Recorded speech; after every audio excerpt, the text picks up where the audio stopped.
Hello folks, we are starting with this chapter 16 probability, and this is our very first exercise. Quite simple this exercise. It's almost on the lines of what we have done in the 10th standard. So in the first exercise, what they ask us to do is they give us certain events and they ask us to write the sample space. Nothing new to us, we have done this in the 10th standard. So we just have to list the sample space. Actual problems we will be taking it up from the next exercise. Here we are just listing the sample space. So whenever you are given this problem individually, you should always, when they ask us only to list the sample space, you should say that let S be the sample space, and you should start like that. So gradually maybe we can start right away with these problems. Since like the same thing is carrying, I'll write a common starting let S be the sample space. Now this is going to be there for all the cases. Right, and let's take the sub question 1. It says that a coin is tossed 3 times.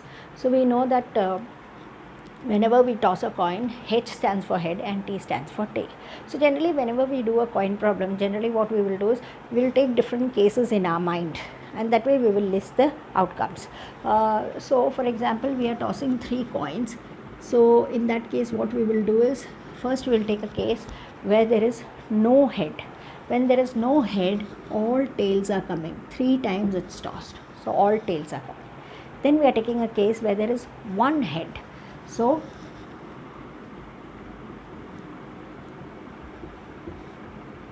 we will check that these are the 3 cases where we will have 1 head.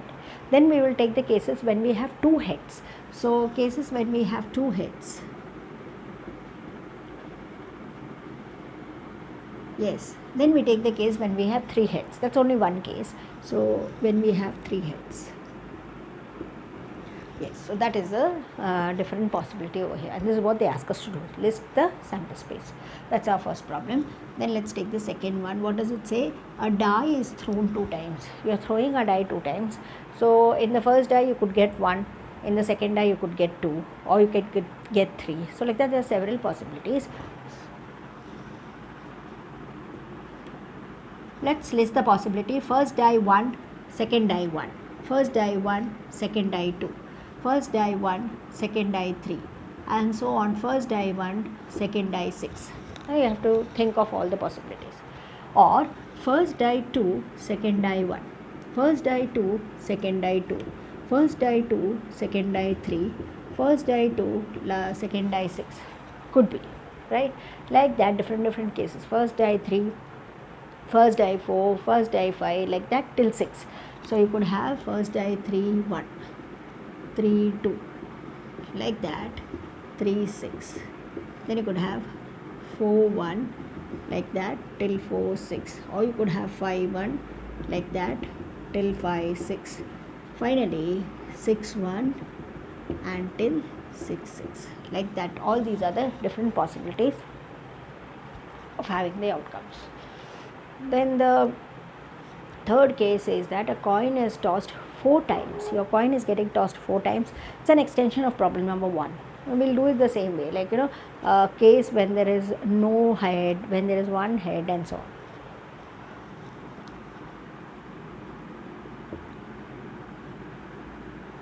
A coin is tossed 4 times. So let us take the sample space. First, that there is no head. So only tails. Then there is 1 head. So we'll find out different cases.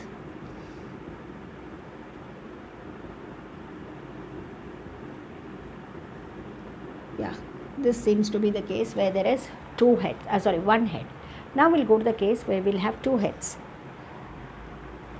So 2 heads.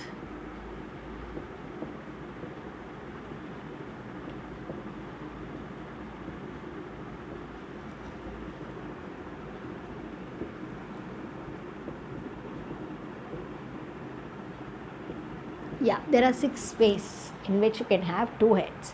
So we have listed all the 6. Then cases where we'll have 3 heads. So 3 heads. Yeah, 3 heads.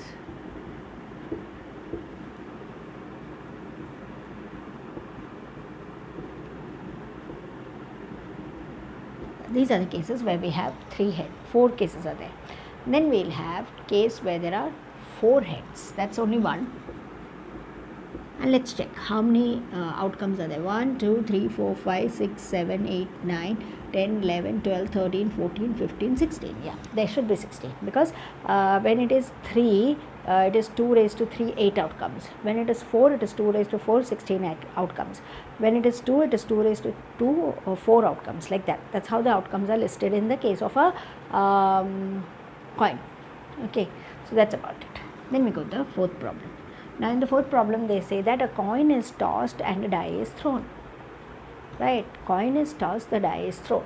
When the coin is tossed, it could have given you head, and the die is, it could have given you 1. Okay, so assuming that all the cases you've got head, you would get h1, h2, h3, h4 and h5 and h6. Suppose say, but at the same time you would have got a tail. So it would be t1, t2, t3, t4 and t5 and t6. That's it. Right.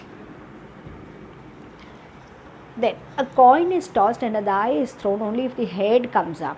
So you could have got a head or a tail. You would have got a tail. If you would have got a tail, you can just stop there. But if you get a head, then you have to roll this die.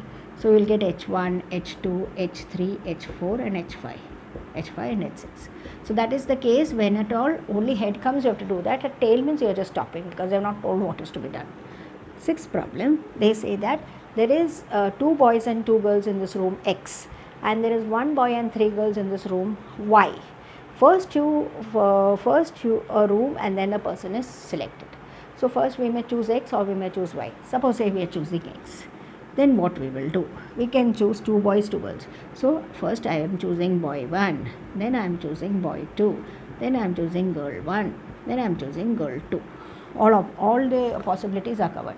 Then suppose if I choose a room Y, then I am choosing the room Y, boy 1, then room Y, then it is girl 1, girl 2, girl 3. That's it. Right, that will cover all the possibilities that can probably come up with the question that they give us. So that is about our first 6 problems. There are another lot of problems that we will take in the next part of the video. Thank you.